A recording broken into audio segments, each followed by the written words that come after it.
Hey, it's Kate from Prenursing Smarter, and today we're going to talk about how to study for the TEAS. We'll go over a step-by-step complete guide, and I'll give you my top 3 tips for each section of the TEAS. So the first thing is, what is the TEAS exam? The TEAS exam is a standardized test that is used by nursing schools and allied health programs around the country. Your TEAS score can make or break your admission, so it's important to do as best you can. This video is for the TEAS 7, and it's currently up to date, but if there are any changes, go ahead and go to my website, prenursingsmarter.com, and make sure you haven't missed any updates since the recording of this video. So again, the TEAS has 4 sections: first reading, then math, then science and English. You'll have a total of 170 questions for a total of 209 minutes, but each section has its own time. So let's jump in and take each section by section. Your first section is reading.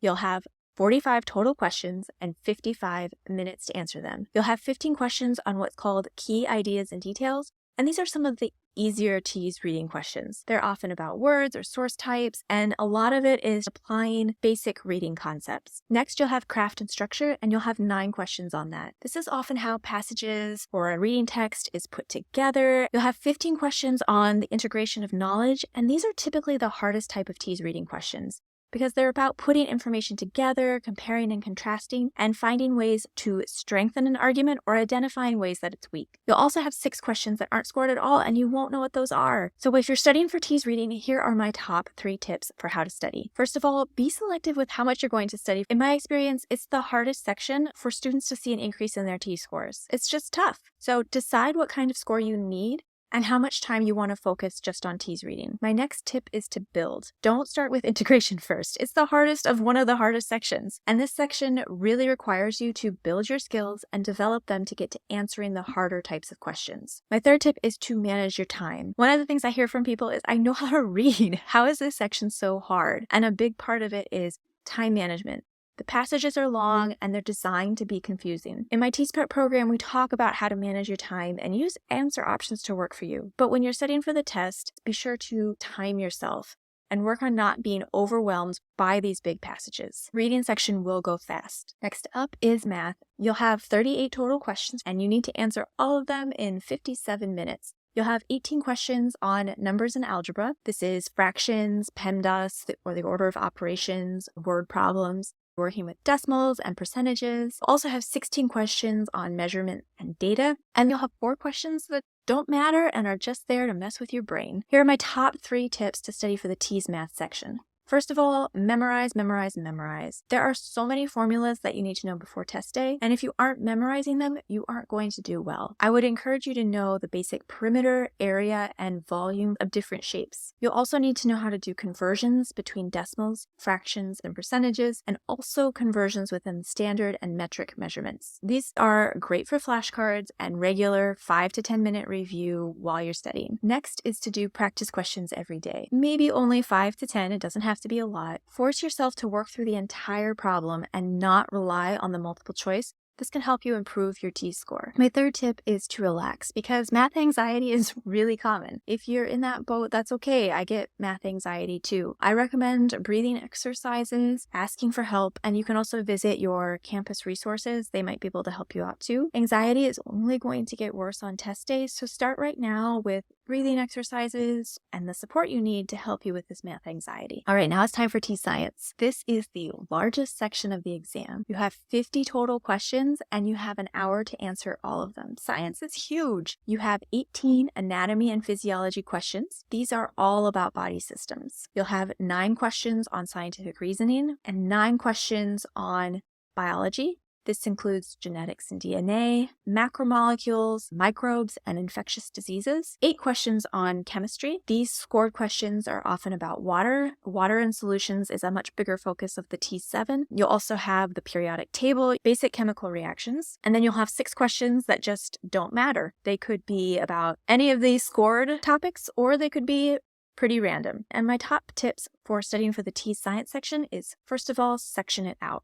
Start with anatomy and physiology. It's the largest single topic on the TEAS exam, and there's no escaping it. Plus, you're going into healthcare. So just pick a body system and start there. Do all the body systems and then go to a different section, like focus on biology, then chemistry, then the scientific method. My second tip is to focus on high-value concepts. I teach these in my TEAS prep program, and these are what you are most likely going to see on the TEAS. I'll give you one right now. Do you know the structure that links the nervous system and the endocrine system?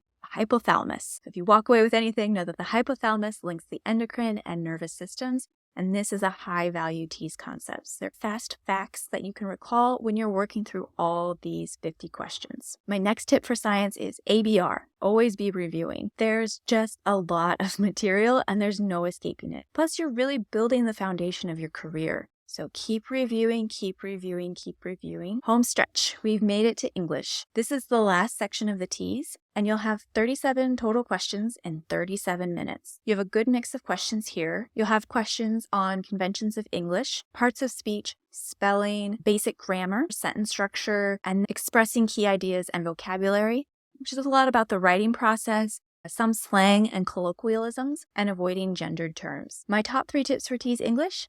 You need to know about sentence structure. So you must know how to punctuate simple, compound, complex, and also compound complex sentences. You also need to know agreement. There's plural and singular agreement. You also need to know how to apply this for collective nouns. Collective nouns can be singular or plural depending on the context. And the TEAS is going to ask you some pretty tricky collective nouns. You also need to know about pronoun antecedent agreement. This is also a tricky TEAS concept, but once you get it down, you'll have it down. My next tip is speed. By the time you get to the TEAS English section, you're going to be tired. It's the very last section on the TEAS exam, and you've been taking this dang test for a long time. You only have a minute per question, so you'll need to move quickly while you're tired. In my TEAS test prep program, I have a whole unit of just 50 English practice questions. They're organized by concept to get practice doing a lot of them quickly. Let's wrap this up with my main study tips on how to study for the TEAS. I break this down into my 4-part teaching framework: learn, apply, memorize, and strategize. Learn. These are concepts that you need to know inside and out. Number 2 is apply. This is all about doing practice questions. Once you have the information in your head, you need to practice getting it out and applying it at test time. 3rd is memorize. This is a high-stakes exam with a tight timeline. Get those flashcards out, write things out 10 times each, talk it out. If you want to head to my free preview, you can grab some free downloadable flashcards, and I have hundreds of these done for you in my program. The 4th and last part is strategy. This is all about time management and ways to use the test to your advantage. One strategy tip I'll give you right now is to always guess. Don't leave a question blank. You have a 25% chance if it's a straight multiple choice answer. Thank you so much for watching. I hope this helped you. Again, my name is Kate from Prenursing Smarter, and I've worked with more than 10,000 students so that they can study for the TEAS exam, and I'd love to help you. If you'd like to check out any more information or grab some of my free resources, go to prenursingsmarter.com. I have tons of resources to help you study for the TEAS exam so you can study smarter and score higher. I can't wait for you to succeed because the world needs more dedicated healthcare providers. Happy studying.